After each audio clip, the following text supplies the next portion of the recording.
SK Jha sir कह रहे थे कि एक लड़का उनके ऑफिस में गया और वो लड़का HIV पॉजिटिव पाया गया है। नौजवान लड़का है, 24-25 साल का।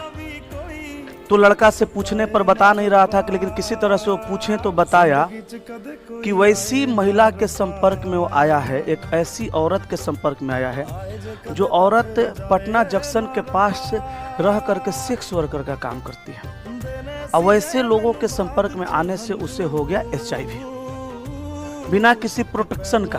अभी समझने वाला बात है तो गंभीर बीमारी, लेकिन एक घिनौनी बीमारी भी है, जिसे कहा जा सकता है कि बीमारी घिनौनी है क्योंकि काम घिनौना है। तो इससे समझने वाली बात यह है कि इंसान को हमेशा अपने लिमिट में रहना चाहिए, कभी भी जोश में आकर के होश नहीं खोना चाहिए।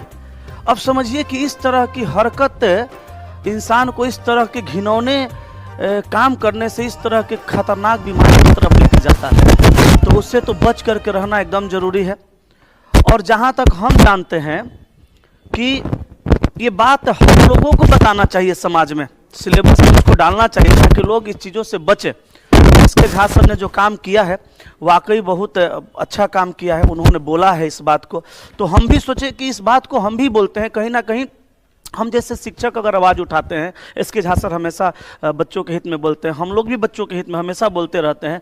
तो ये देखिए घिनौनी चीज़ें तो है, लेकिन कहीं ना कहीं समाज में यह एक बदलाव लाएगा अगर सारे लोग अपने अपने तरफ से इस बातों को बोल करके लोगों को समझाने का काम करते हैं। तो इसलिए एकदम आपको ध्यान देना है सिर्फ और सिर्फ अपने करियर पे। बाकी इधर उधर नौटंकी ड्रामा से हानि है, परेशानी है, लाभ कभी नहीं होगा जिंदगी में। अब सोचो उस लड़का का जिंदगी एक तरह से खत्म माना जाएगा क्योंकि इस बीमारी का कोई इलाज नहीं है।